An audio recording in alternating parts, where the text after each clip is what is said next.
the week has progressed. The news has arrived. The news is, as always, a collection of administrative errors that have somehow managed to become physical catastrophes. I am your anchor tonight.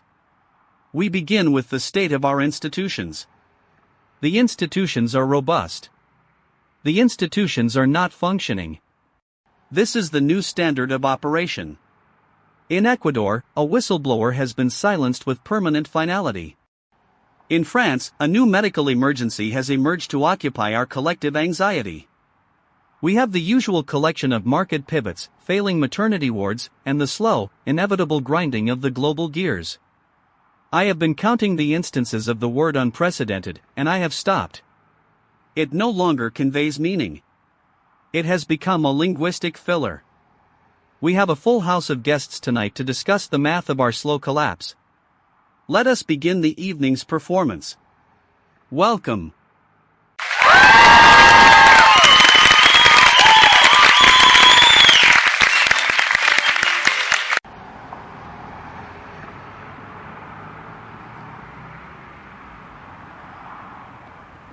Alistair, I am standing in the coastal town of Montanita, where the air smells of salt and the metallic tang of a forced silence. A woman named Monica Silva Koniasek was murdered here. The official police report classified her death as a suicide, despite the physical evidence of blunt force trauma and strangulation. I want to be really clear, the authorities are not incompetent. They are highly motivated to ensure the conclusion matches the desired narrative. The family she left behind is not looking for a policy shift or a new framework for anti-corruption. They are looking for a mother. I watched a neighbor sweep sand away from the front door of her home this morning. He did not look up. Everyone here understands the math of silence. It is the most affordable commodity in the country right now. It protects the business interests of the ruling class.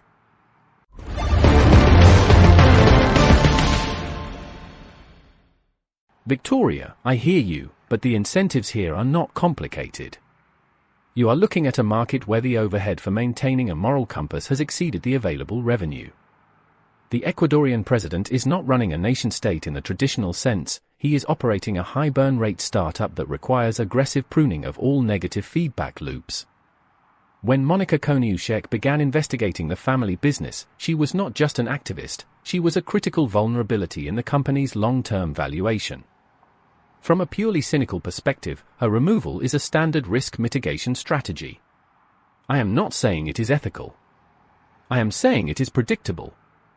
You find this cold because you insist on assigning humanity to an entity that has already transitioned to fully automated governance. The market has spoken. The tragedy is that the market rarely considers the long-term impact on the brand.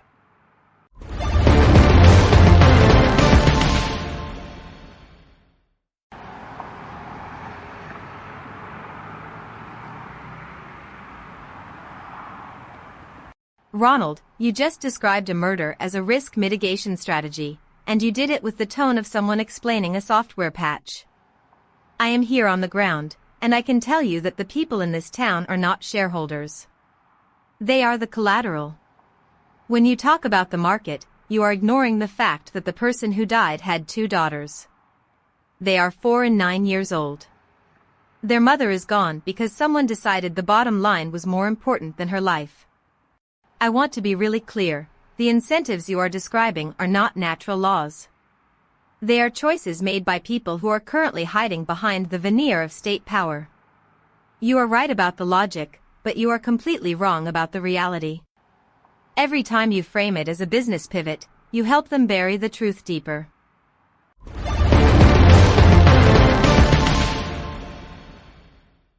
Heat index rising. Regional average humidity at 74%. Atmospheric pressure is declining. Probability of significant crop failure, 82%. Coastal erosion has accelerated in the northern provinces. The structural integrity of local seawalls is compromised. Surface temperature anomalies recorded at 4 degrees above the historical median. Data points suggest a trend toward permanent aridification. The grid is struggling to maintain current cooling loads. Consumption has surpassed the projected capacity of the localized substations by 15%. Infrastructure maintenance is currently suspended due to funding reallocation. We are witnessing the systematic degradation of the habitable environment. Access to potable water is restricted to municipal zones with high tax compliance. The forecast for tomorrow is consistent with today. Please ensure your personal hydration systems are fully operational. Do not expect public resources to provide relief.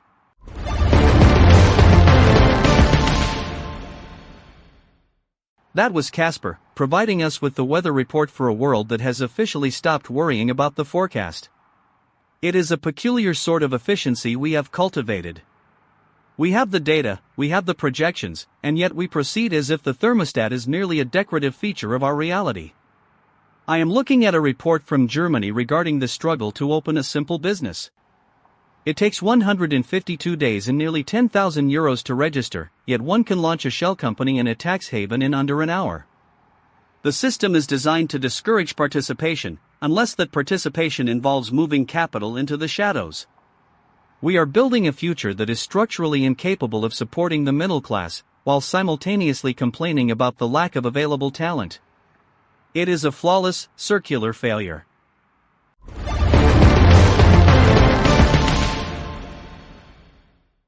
Alastair, you are falling into the same trap as Victoria. You view the bureaucracy as a broken tool that needs fixing. It is not broken. It is a feature, not a bug. The friction in Germany is a deliberate moat. It keeps the incumbents safe from the disruption of actual innovation. If you make the barrier to entry high enough, you eliminate the risk of competition. The fact that an entrepreneur cannot send an invoice after 5 months of trying is not an accident of the process. It is the core function of the process. It forces potential competitors into the gig economy, where they can be properly exploited as third-party vendors. The system is working exactly as the board intended. It is just remarkably efficient at destroying the ambition of anyone who hasn't secured a pre-existing seat at the table.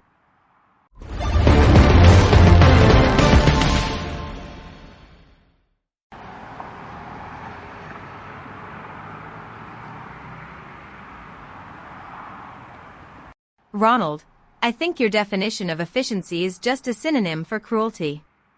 I am watching a police officer in Argentina right now. He is working a double shift as a rideshare driver because his government salary doesn't cover his basic family expenses.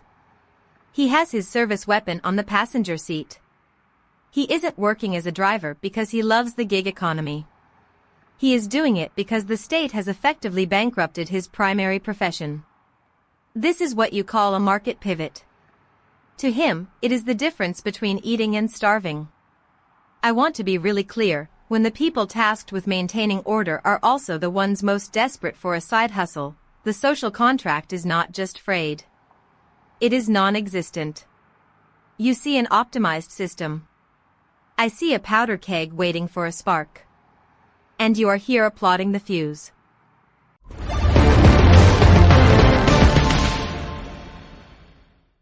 Yeah. I hear you, Victoria. But look, the police officer in Argentina is a perfect case study in the new labor model. The state has offloaded the cost of his retention onto the gig platform. The platform is subsidized by private equity, and the officer is providing security services while trying to hit his daily trip quota. It is a brilliant, if terrifying, convergence of public and private interests. The fact that he is carrying a gun during his shift as a driver is a massive liability, but it is also a feature of the current, volatile labor market. Is it sustainable? Probably not. Is it happening at scale? Absolutely. The incentives are aligned to ensure the lowest possible cost for the state. If the officer happens to die during a shift, there is a ready replacement waiting in the queue. Yeah.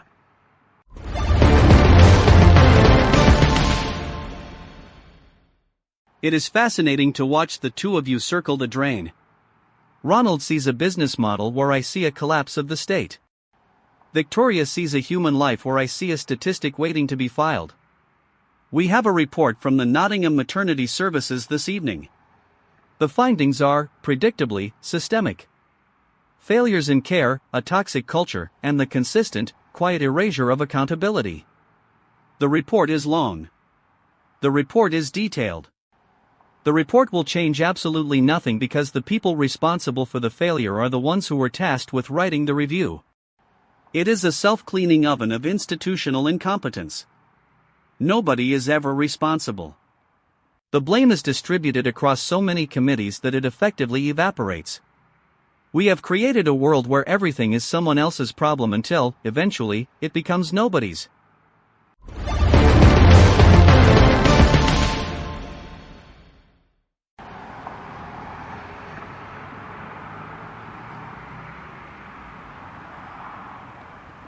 Alistair, I am currently outside a hospital facility where the staff are being told to focus on patient throughput rather than patient outcomes. It is a phrase that makes my skin crawl. Every time we discuss these maternity deaths, the focus is on the numbers. But I want to be really clear, there is a specific person behind every single one of those entries in the ledger. A woman who went in expecting the beginning of a life and left with an empty room. The system treats them as an anomaly in the data, a temporary dip in the performance metrics. They are not anomalies. They are the inevitable result of a system that prioritizes output over safety. The managers call it throughput. I call it a cemetery disguised as a health organization. No one is accountable. The paperwork is perfect. The tragedy is total.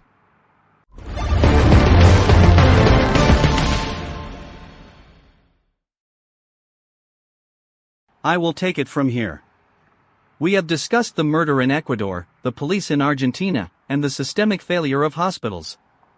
We have looked at the business model of state collapse and the logic of the gig economy police officer. It is a coherent picture. We live in a society that has optimized for the removal of the individual.